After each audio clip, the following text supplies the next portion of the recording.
ചെമ്പടക്കി കാവലാൾ ചെങ്കടൽ പോലൊരാൾ. പരിഹാസമായാണ് സോഷ്യൽ മീഡിയകളിൽ ഇപ്പോൾ പിണറായിയെ ആളുകൾ ട്രോളുന്നത്. ഒന്ന് ആലോചിച്ച് നോക്കുക, യഥാർത്ഥത്തിൽ എന്താണ് പ്രശ്നം?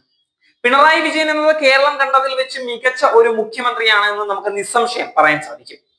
എന്തുകൊണ്ടാണെന്ന് ചോദിച്ചാൽ പല ധീരമായ നിലപാടുകളും പിണറായി വിജയൻ എടുത്തത് കൊണ്ട് തന്നെയാണ്. പ്രളയം വന്ന സമയത്ത് തന്നെ, അതായത് ആദ്യം പ്രളയം വന്ന സമയത്ത് അങ്ങനെ ഇങ്ങനെയൊന്നും കേരളം ഒരു ദുരന്തം അടുത്ത കാലത്ത് അനുഭവിച്ചിട്ട് പോലും ഇല്ലായിരുന്നു.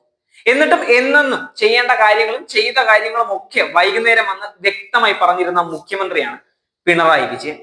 നേതാവ് എന്നത് അക്ഷരം പ്രതി പിണറായി വിജയൻ തന്നെയാണ് എന്ന് നമുക്ക് പറയാൻ സാധിക്കും. ഇപ്പോഴത്തെ പാട്ടിനെ കുറിച്ച് പറയുകയാണെങ്കിൽ നിരന്തരം തന്നെ അധിക്ഷേപിക്കുന്നതിനിടെ ആരെങ്കിലും പുകഴ്ത്തുന്നത് നല്ലതല്ലേ എന്ന നിലപാടാണ് മുഖ്യമന്ത്രി ഇതേക്കുറിച്ച് ചോദിച്ച മാധ്യമ പ്രവർത്തകരോട് സ്വീകരിച്ചിട്ടുണ്ടായിരുന്നത്. വല്ലാതെ അധിക്ഷേപിച്ചുകൊണ്ടിരിക്കുമ്പോൾ ലേശം പുകഴ്ത്തൽ വന്നാൽ അത് നിങ്ങൾക്ക് അസ്വാസ്ഥ്യം ഉണ്ടാക്കുമെന്ന കാര്യത്തിൽ എനിക്ക് സംശയമില്ല എന്ന് പിണറായി വിജയൻ പറയുന്നുണ്ട്.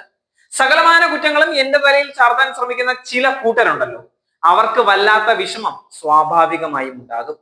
ഞങ്ങൾ ആരും വ്യക്തിപൂജയ്ക്ക് നിന്നു കൊടുക്കാറില്ല. വ്യക്തിപൂജ നടത്തി ആർക്കെങ്കിലും എന്തെങ്കിലും കാര്യം നേടിയെടുക്കാനാകുമില്ല എന്നുമാണ് മുഖ്യമന്ത്രി പിണറായി വിജയൻ പറഞ്ഞിരുന്നത്. പിണറായി കൊണ്ടുവന്ന വികസനങ്ങൾ മാത്രം മതി അദ്ദേഹത്തിനെ പറ്റി ഒരു പുസ്തകമാക്കി മാറ്റാൻ പോലും. അവിടെയാണ് സംഘികളും കൊങ്ങികളും പിണറായിയെ അനാവശ്യമായി ഇപ്പോൾ ട്രോളാൻ നിൽക്കുന്നത്.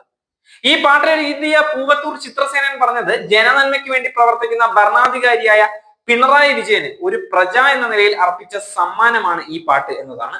വ്യക്തിപൂജയായി ഈ ഗാനത്തെ കാണരുത് എന്ന് അദ്ദേഹം എടുത്തു പറയുന്നുമുണ്ട്. എഴുതി വന്ന സമയത്ത് അങ്ങനെയൊക്കെ ആയിപ്പോയി എന്നതാണ് എന്നും അദ്ദേഹം പറയുന്നുണ്ടായിരുന്നു.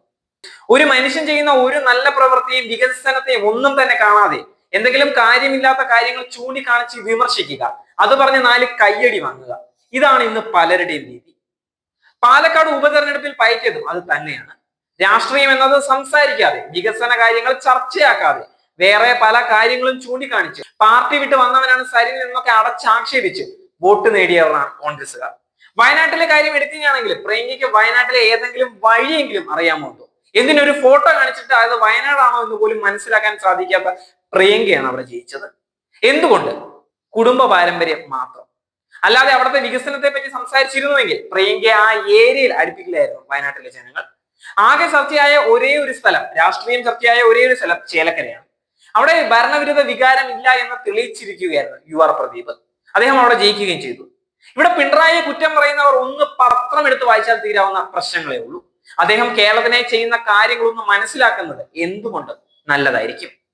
വയനാടിനെ കേന്ദ്രം അവഗണിച്ചിട്ട് കൂടി പിണറായി എന്ന ഒരൊറ്റ മനുഷ്യൻ കാരണമാണ് ഇന്നും വയനാട് അവിടെ നിലനിൽക്കുന്നത് പോലും.